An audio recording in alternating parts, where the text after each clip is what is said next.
Hello, everyone, and welcome to our webinar. This is almost like a new subject. We've done not a lot of webinars on this, but before we start, a quick word of apology. I'm sorry, actually, my some things are going on, and it's been a pretty long day for me. So I just hopped in a bit late. I'm sorry about this. I kept you waiting, but I appreciate sincerely that you guys waited and you are there. And wow, quite a few, and a few of them are clients. So thank you for being there. And okay, we'll quickly jump into it. This is like a very interesting subject. It's catching up very well. And we had a few of our clients complaining and friends complaining, colleagues complaining that we have not done. We have done so many webinars on PCI DSS, GDPR, HIPAA, SOC 1, SOC 2, so many things, but hardly two, three webinars in all these in all this time on SSF. Even though I am myself a SSF auditor, so how come? So here we are on this thing. And okay, before we jump in and start, am I audible? Can you hear me? If you can, just message me with a hands up or like a thumbs up or something. I have messaged in case you cannot hear me at all.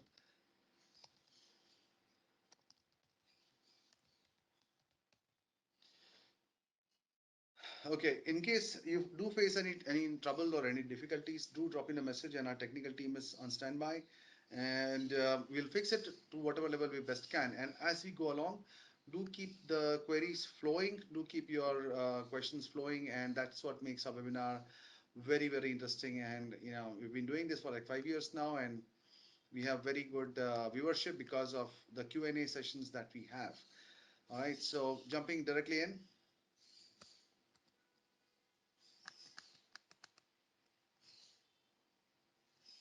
Yeah, one sec. Okay. Okay, so this is a quick slide about me and who I am and what I'm doing. So this is me, Narendra Sahu. Many of you already know me. I've been there for like almost 30 years now, and I'm myself a QSA auditor, QSA, QPA. I'm myself a PCI DSS auditor, and I do many other things besides this. And what happens is that I have my own company, VISTA InfoSec. We've been there for like 20 years. I've been in the field for 30 years now. And so we are there with you, and we are there to share our experiences using our forums, using our webinars. I learn so much while I'm teaching, so it's always a pleasure. All right, so, and that's our company, Vista InfoSec. We're there across the world, whether in the US, UK, Canada, India, Singapore, Middle East. And that's our YouTube channel. You can, this is my YouTube channel link. We are the number one on the net with regards to viewership and content. We've got more than 5,000 subscribers now. And the number one go-to channel on YouTube is our channel as per statistics from YouTube itself. So do subscribe, and all the content is free. We don't charge for anything. And do keep giving your precious feedback and comments. And of course, there is one CP credit point that you will get for attending our webinar. But understand you can use it anywhere you want. That is whether it is CISSP, CSIM, QSA, or whatever CISA certifications that you might have. But we don't give any certificates. Let us be very clear on that. We don't give any certificates, but you can still quote it. And if they have a query, they come back to us, which is very rare. And in case they do, our team checks the attendance record and then issues the response to ISACA or PCI or ISC2 or whatever. Right, and as you go along, do type in your queries in the query box, and we will answer them during the webinar. But in case I'm unable to answer because there are sometimes too many questions, then I'll always take it up and I will do write out to you personally. So okay, and then towards the end of the webinar, there is a survey participation. There's a quick survey, so do provide your kind feedback on what you think and how it happened. It could be positive, negative, whatever it is. It helps us improve, gives us a boost of encouragement.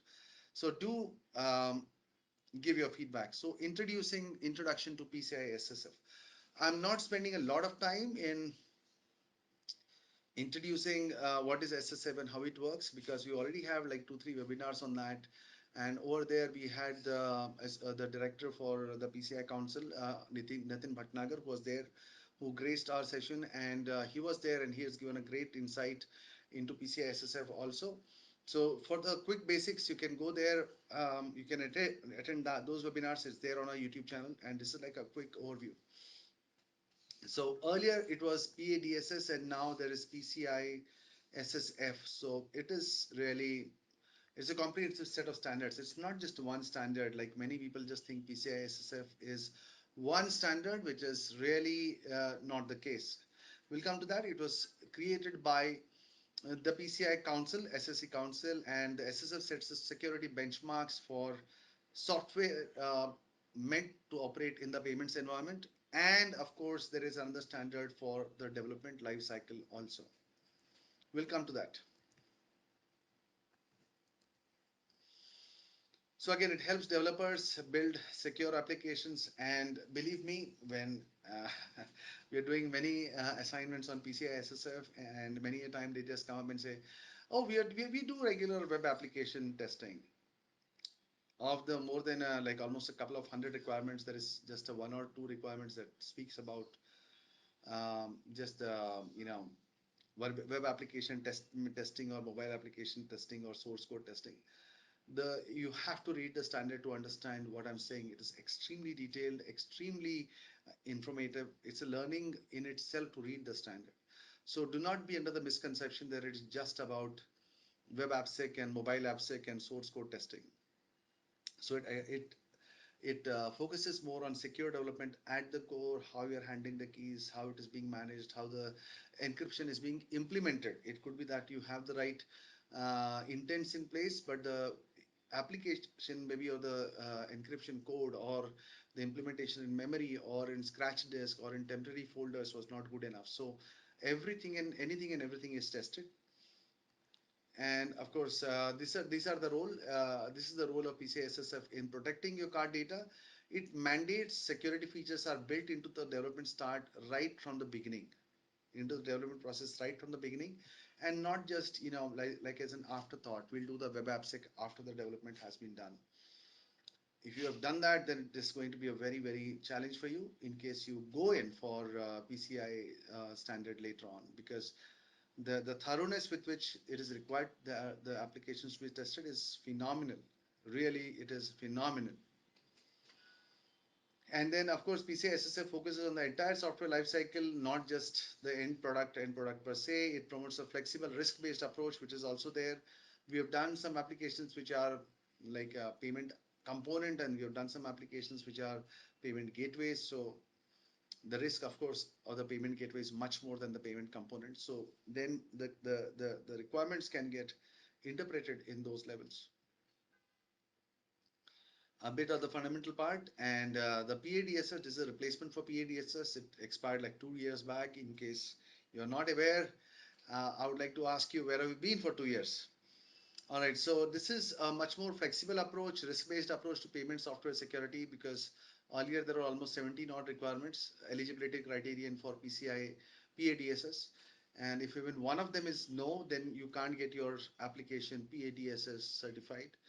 And then new applications must use PCI SSF. Don't use the outdated PADSS standard at all.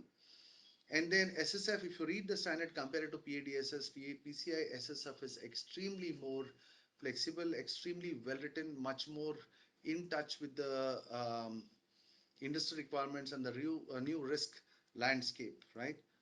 And this is the timeline. If you can see how it happened, okay, the standard started, the actual retirement started on 2019, and the usual 3 year cycle ended in October 2022 when it actually closed. The actual standard got shut down. From Feb 2020, the SSF trainings were available. June 2021, the new PADSS submission criterion was closed, and then only previously implemented standards were acceptable to them. And then understand the PCI SSF components. So there are two standards, as I said earlier. There are two standards. It's not just one standard. One is the SSF, one is the SSS, PCI Secure Software Standard. Now this is of the product, all right? And then PCI SLC, that is not of the product, that is of the development process as such. So these are two separate things that you need to be aware of. It's not just PCI SSF. It is not just PCI. Nobody can get PCI SSF certified. There is PCI SSS and there is PCI SLC. All right. So that's how the standard rolls.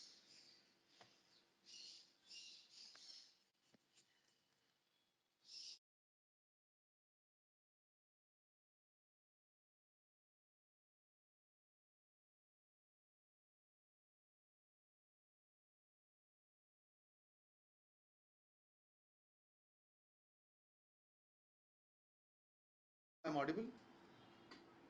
Okay, validation to the PCI secure software standard demonstrates your payment software's commitment to protecting the payment data and robust security. So it is not just about, see, it's not just also about just vulnerability management. It's not just about encryption.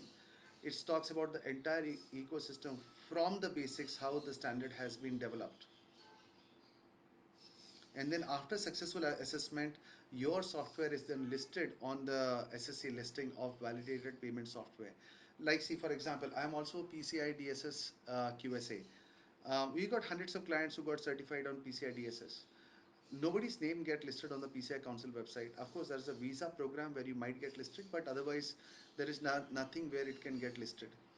But PCI software solutions or PCI hardware solutions, certified solutions get listed on the council website.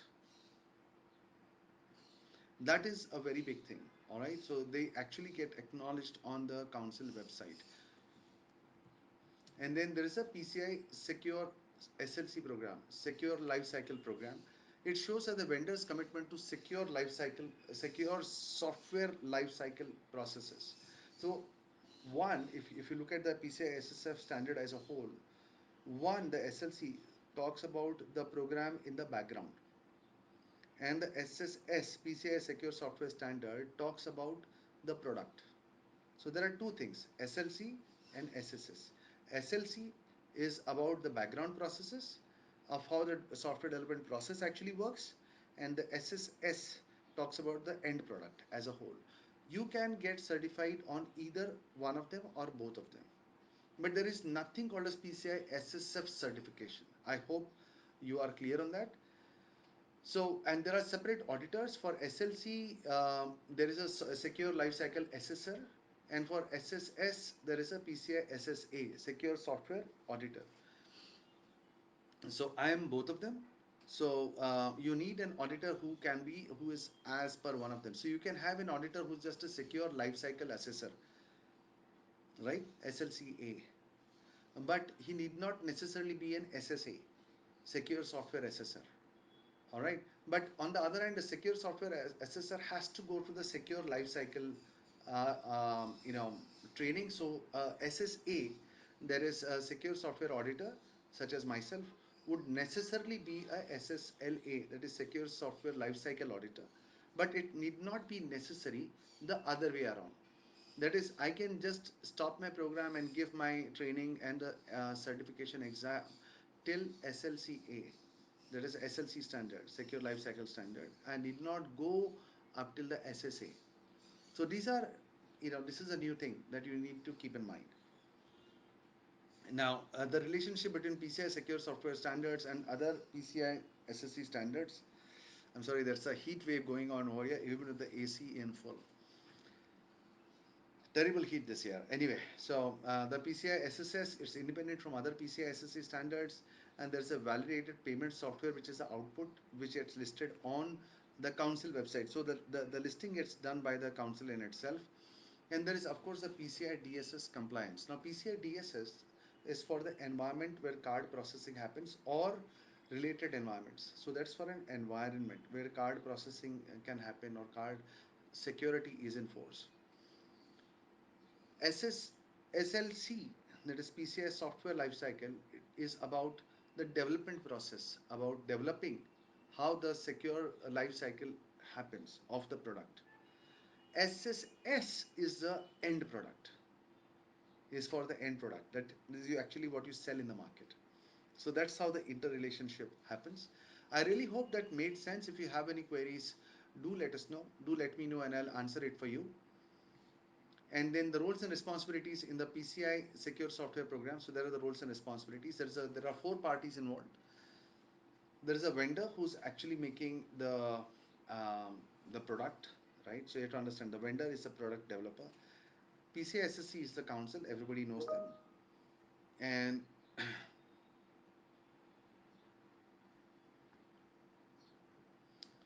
And then finally is the SSA, secure software assessor companies. What I mean by that is companies like us, audit based companies, who can actually do the audit and give it to uh, the audit report to you and the council. And the customers are the ones who will actually be using the software. So I hope you realize you are understanding what I am talking about. These are four separate parties that we are talking about. It's not just one party that we are talking about. So there are four different parties having different stakes in this,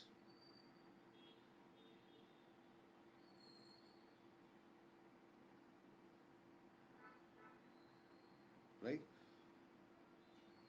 One sec.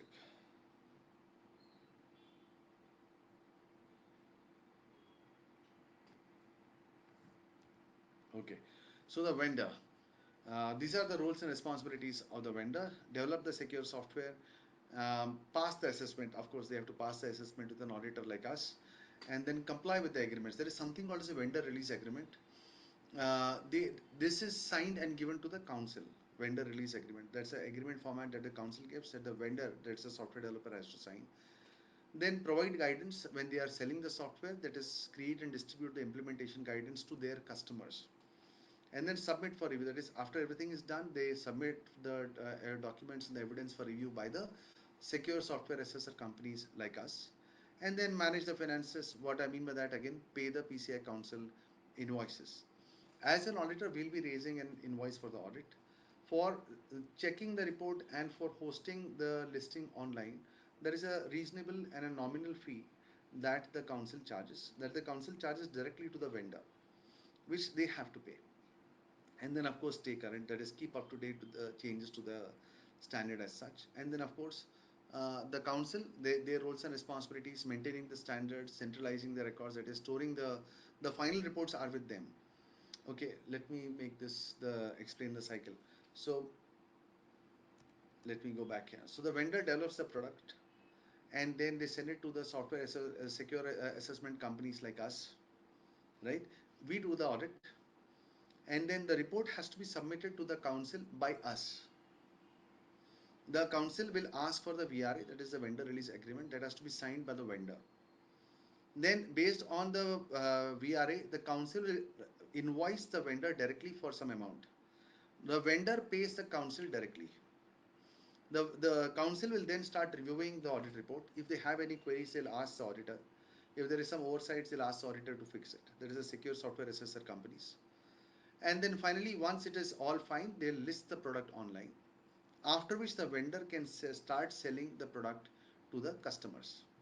So that's what it is. So here they will look at the public listing. They'll they will even ensure that the auditors like us are well trained, and they will do the background checks, that will do the background exams and everything, and list even our names online. And then whatever reports we submit, they will review the submissions, and they'll check the quality of the audit report and the evidence collected. Now understand, even this is not done even for a DSS, PCI DSS. When I do PCI DSS, the council doesn't check all the reports that I've done. I might need to submit one or two reports to them as a peer review or as a quality check to the council, but not all. But in case of a product like a PCI SSS product, the council checks everything. The council checks the report end to end from the quality perspective, raises queries, checks the evidence, and then, if it is satisfied, lists the program online. So I hope that makes sense to you. And then again, in case the product becomes ineligible, the PCI council can remove the product from the listing. And then assessor responsibility is to actually do the audit. And then listing means compliance with the actual standard as such. And this is the responsibility of software assessor companies like us. That is, one, conduct the standard. Second, provide expert opinion. That is, write the ROE and give our opinion to the council whether we are okay with the report or not. or we are satisfied with the work done. Then document thoroughly each and every control in the ROV, report of validation, is so extensive that has to be documented by the auditor. Then submit to the PCI Council. Maintain the quality for internal quality assurance, that we have to do internal quality checks also. Then stay informed, get certified on the ongoing basis, yearly basis. Recertifications are required. And then, of course, the final customers will be using the product. So before buying, they are the people who are the merchant service providers and all. They have to choose very wisely. First and foremost, check on the council website whether the software has been certified on the PCI Council website and listed accordingly. It's not just choosing the software. The next is follow the implementation guidance given by the vendor to implement the application in a secure manner on their in their environment. Then maintain compliance, that is keep both the environment and the software's configuration continuously PCI DSS compliant. And then finally, find the list of all, ensuring that the SSR is listed online appropriately and that there is no non-compliances or any sort of additional advices. And okay, next thing is that the PCI SSS standard is an evolving standard, right? So it's not just like a one-time thing that happens. The PCI Council keeps on regularly updating the standard. So 1.2 is the latest one which is there. There could be 1.3 coming up, 1.4 coming up. We started working from 1.0. So all those requirements are there that needs to be checked by the customers in itself. Now, how the assessment process goes. So, see, when I started working on PCI SSS, only the core module, that is the base minimum requirements, was there as applicable to all. And if in case an organization is handling card data,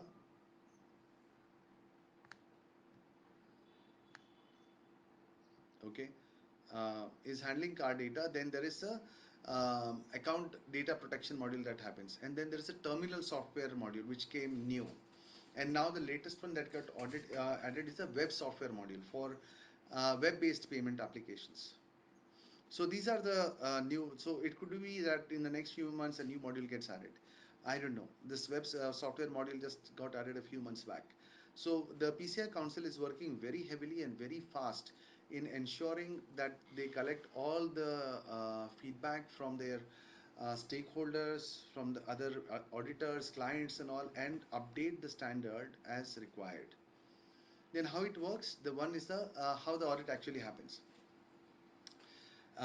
First is the mandatory core requirement. So as you saw earlier, there's a core module. If you download the standard and see, there's a core module. So for that core module, there's a mandatory core assessment. What I mean by that is that those requirements listed, or the controls required requirements listed under the mandatory core assessment, are non-negotiable. You have to satisfy them, unless of course there are some requirements which are not applicable. But you have to go through that entire core assessment. And then there is a tailored assessment. That is, now the vendor and the secure software assessor like us will sit and see that of the account data protection module, terminal software module, web software module, which ones are applicable to you, and then do that application testing accordingly. And then, of course, for any sort of non-applicability, a clear justification has to be given as to what is not applicable and why. So unlike a typical assessment, you just can't say that we are not required under it. It could be that you can say that not applicable, but you have to give a very clear justification as to why this is not required under the standard requirements. And then prior to assessment, very important, determine the application modules which are applicable to your product. And then do an assessment readiness. That is a gap analysis. Very important that we say it's not mandatory. Okay, this is my feedback to you. Do a gap assessment to identify whether your application is ready for the audit. Otherwise, you'll fail the audit. So do the gap analysis, remediate whatever findings are there. Then you can do an additional pre-assessment that after fixing the findings, are you still ready? Because fixing the findings in PCI SSS would take you a few months. And even after that, whether it is still ready or not, you don't know. You might want to do an optional pre-assessment and then review the guidance as per the PCI standard requirements, and then finally you do the final audit. Now, you have to remember that as far as PCI SSC is concerned, the qualification of the auditor happens at two levels. One is the company level, and the second is the auditor level. So no single person can go and say, okay, I want to become a PCI, software secure software auditor. No, it's really not possible. The council first checks the company background, then there are the insurance background, insurance requirements. Once all that is done, the company can now nominate some person to go for the audit testing. So that person, if he has an adequate background, there are some qualification requirements are there. If that is in place, they will send the person and nominate the person to the council. The council will give the approval, and they will raise an invoice for the person to attend the training. Once the person attends the training and clears the exam, the person becomes an assessor for that company. So I am a secure software assessor. My company is a secure assessor company, right? So these are at two levels. Each one without the other is not possible. An assessor company with no valid auditors in their role is of no use. Similarly, no auditor can become an auditor without their company sponsoring them. I hope you are getting what I'm saying. Then, of course, the assessor company requirements, there is a PCI council requirements, formal qualification by the council, there is a qualified assessor, at least one secure software certified person has to be there, and then maintain good standing. That is, uh, pay the invoices on time. There is a continual professional education that is required to be done, exams to be cleared, and then of course nobody raises some serious doubts on your professional competence. All those things are there, and then of course the training part, on a yearly basis we have to do the refresher courses as an auditor, all the auditors, that is individually. And this refresher audit courses are run by the council itself. Then every assessment must use the template given by the council. This is something that you have to remember. We get into arguments with almost all our clients. Why is the report written like this? Why do you need to rewrite this? Why do we need to get checked on this? And why do you need to write the report in this format? The format is released by the council. Every auditor anywhere in the world has to use that format and that format only. There is a ROV and there is a AOV, attestation of validation, right? Like how it is in the PCI DSS, there is a ROC and AOC. Same way over here, report on validation and attestation of validation, AOV. So this has to be obtained again, the template from the PCI website, and it has to be signed by the assessor company, which summarizes all the compliance and findings, and of course then signed off by the vendor also. So this is how we are listed online, and we are there in many places. So you can go to this PCI security standard, PCI security standards.org. You can look for the companies for which location you are based in, and based on that they are listed online. So that's how this basically works. And of course, as I said earlier, there are two types. Now within this secure software assessments, there are two types. One is a full software assessment and the other are delta assessments. We'll come into that. So when you are listing your software for the first time, it is a full software assessment. And then if there are some major changes, it is again a high impact changes as it is called. It's a full assessment that happens. And then of course there is the renewal of the expiring validation. So after the listing has expired, you would need to do the validation again.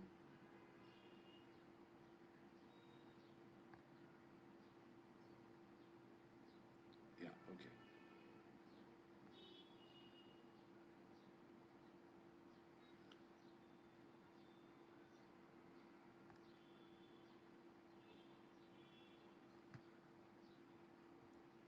And then tips and strategies to conduct the PCI assessment. The number one thing that you need to do is identify a good auditor. Why this is super important for you, let me specify that again, is that this is not something that you should be doing, after your application is fully ready and everything. In case your application is under process, this is the right time to identify your auditor. The reason being is that after your application has been fully developed, if you get in your auditor and if he raises queries on the way you have done the design, you'll be in a lot of trouble. You might end up rewriting most major parts of your software. And then, of course, defining the scope, that is, vendor and assessment determine which PCI security software modules apply and what's needed for the assessment. And then the assessor evaluates the software security against the applicable requirements. And then, of course, the ROV is written by the auditor. And if compliant, the auditor prepares the final ROV and the AOV and submits them to the PCI Council. PCI Council raises an invoice for payment, and then the council, hello, yeah, the council then invoices the software vendor for the product, and then the PCI Council, once the invoice has been cleared, reviews the ROV. Remember this, as I said earlier. And once the review is successfully completed with all queries sorted out, hello,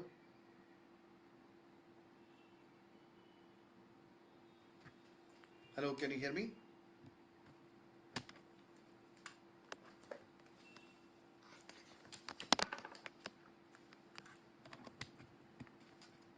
Hello,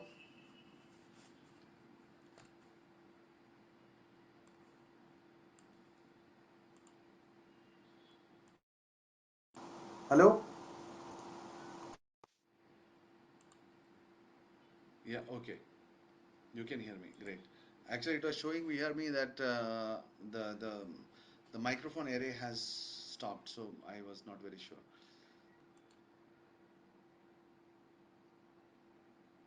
Okay.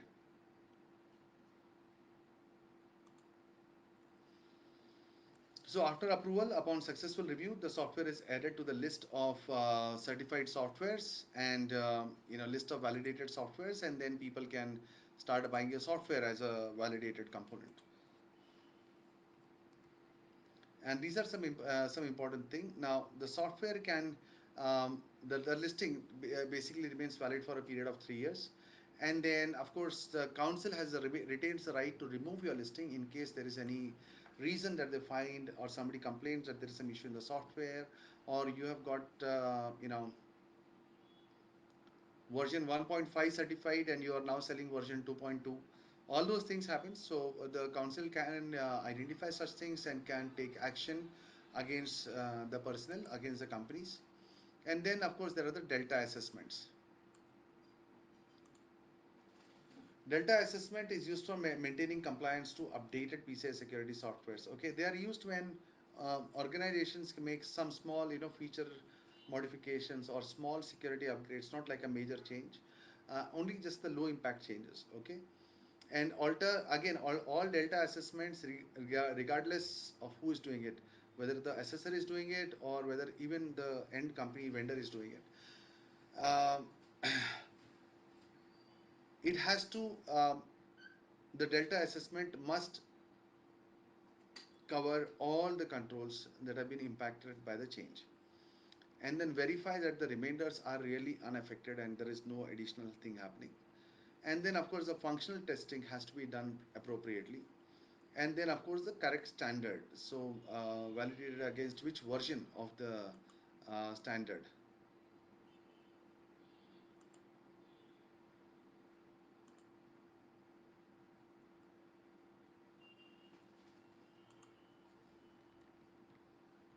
And then of course this is the version that I'm using, so to guarantee, this is what the objective has been given for version 1.2.1, last updated on May 2023.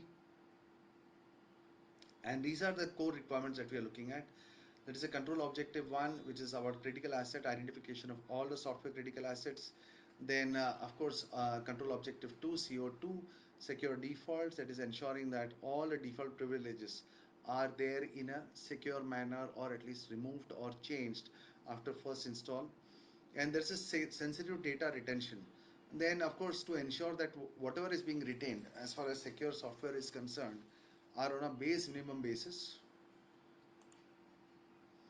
Then next is the CO4, which is for critical asset protection. And then next is authentication and access. This is extremely well written requirements. Actually speaking, if you are a software development company or you have your own payment softwares being developed and you're looking at what is how can you develop your softwares in a more secure manner, the typical approach is, you know, do a proper web appsec in place, and mobile appsec in mobile appsec if required, and source code assessment.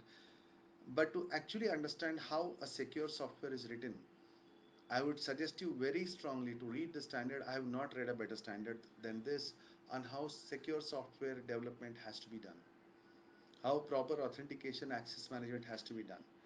So SDP, that is sensitive data protection, how that has to be done. Now this can be an overlap with the sensitive authentication data which is there listed in PCI DSS, which includes the expiry date, the CVV and stuff, or the and the track data. Use of cryptography, it took my breath away when I read it the first time, and with my first assessment, literally it took my breath away. How to manage the cryptography. And then, of course, next is the secure software operations, control objective 8, activity tracking, which is logging and reporting. Then the next is attack detection. In case, sorry, in case there are any attacks on the software, automated or otherwise, how well the software handles these attacks is also covered in the standard. And then threat and vulnerability management. See, this is what I was saying, the last part, towards the end. And this is also not just web AppSec and mobile AppSec. So how threats and vulnerabilities are identified, managed appropriately. Then the secure software updates is to be there. How you are rolling out updates, how you are ensuring that in case there is a vulnerability in your system and you are not able to patch it in time, how do you manage that? All that gets covered in the secure software updates. Then, of course, the documentation that you are giving to your end users as to how this software can be implemented in a safe manner. Next is overcoming the challenges and avoiding the pitfalls. So these are a few changes that we have seen. One is improper hashing and encryption. For PCI SSS, the hashing and encryption requirements are really very steep. You really have to see this. And now talking about insecure file sharing, it's not just your peer-to-peer sharing type. It's even within the software how data is being shared. That is also gets covered over there. In unsecured or insecured configuration of the software, how does the software prevent till at least a reasonable level misconfiguration. And of course unpatched dependencies in within the software. What I mean by that, we've got softwares, we have audited many softwares for using external algorithms, for for the development, and maybe sometimes for the encryption, maybe sometimes for the logging and monitoring, maybe sometimes for the authentication. So how are those external dependencies, those unpatched, if there is something which is not patched in those dependencies, how is that being managed? Then insufficient logging. You are running a a software in a payment environment. Can it be run without appropriate logging and monitoring? Absolutely no. So this is one of the key requirements in PCI SSS also. And see, this is what we have given a more detailed write-up on that. You can go through this as to, if you read this also, you will understand how deeply technical the standard is and how well they have written it. How the salts for hashing is being done, how we are managing the initialization vectors for encryption so they cannot be tapped into and they are sufficiently long.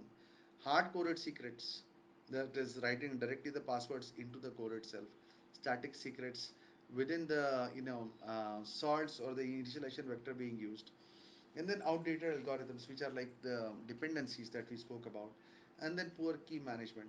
You have the keys with you, so how many splits are you making into, and how are those splits being managed? Then the insecure file sharing. So file sharing across applications, within the application, huge vulnerability that we see when our team even does any sort of web appsec or mobile appsec. So again, do not rely solely just on the file shares, and if you must, restrict the access very tightly. Monitor the access, that is log file access, and look for anything suspicious. And then, of course, file sharing must be convenient, but the default mechanism should be managed in a very secure manner. And then unsecured application, unsecured configuration, insecure configuration of how the systems are working, or even configuration of the software as such. Many a time, companies just run the setup of the program that they bought from a vendor, and no thought is given as to whether that software has been implemented in a secure manner. The software in itself must be very secure, but if it's not implemented in a secure manner, it's really no use. And then unpatched dependencies that we discussed earlier, also you're having external components, and so how are you managing those dependencies? Even if it is internal components, how you're managing those dependencies across across the softwares, across the software modules, is something that you need to manage, look at into very keen way. The problem is compounded if you are using external dependencies, because they might not patch their components in a very secure manner, or if at all that is. Insufficient logging, without this nobody will work with you. Insufficient logging, because immediately that software will fail requirement 10 of PCI DSS. So the sufficiency of the logging and monitoring is very key for the standard. And then again, benefits of the PCI SSF, what to say, compliance, there is an enhanced risk management, customer trust, there is a competitive edge because you're listed online and trusted product it is there, simplified validation, and avoiding very costly breaches. You will pay a few $1,000s for the audit and the certification, but you will save in millions by from any sort of breach that might happen in case it's able to prevent. Again, it doesn't mean that if your software is listed, it means that you can never be hacked. It simply means that you're in a much better position than a software which has not been listed on the council website. A few FAQs quickly that we've been asked by our dear clients.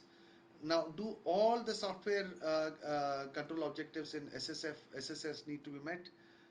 Not really. Only what is applicable and not applicable. So one is a not applicable control. You have to give a justification as to why it is not applicable. So for example, your software is not really storing any sort of card data. So then the storage parameters can be said as not applicable. There could be technical constraints for meeting a particular requirement. You can document a mitigation in place and then submit it in the ROV to the council. But you have to thoroughly evaluate all the control objectives. You can't just do a eeny, meeny, miny, mo in that. You have to go through all of them. You might not be required to comply with all of them, but then you have to give an justification as to why not. When is it applicable, appropriate to mark a control objective as NA, not applicable? When it's really, honestly speaking, we've done this before. When specific conditions are not, you know, matched with your software. So there are some controls which are for if your software is handling clear text account data. If your software is not handling clear text account data, then those relevant controls are simply not applicable. So I hope you're understanding where this is coming from. And then, as I said, you have to give a very clear justification as to why it is not applicable with evidence. You just can't write NA and move on. Now, what can you do if a particular control objective cannot be met? As I said, you'll have to make some mitigation. You can't just say, oh, business doesn't allow, oh, I'm not making that much money. Then don't get certified. It's as simple as that.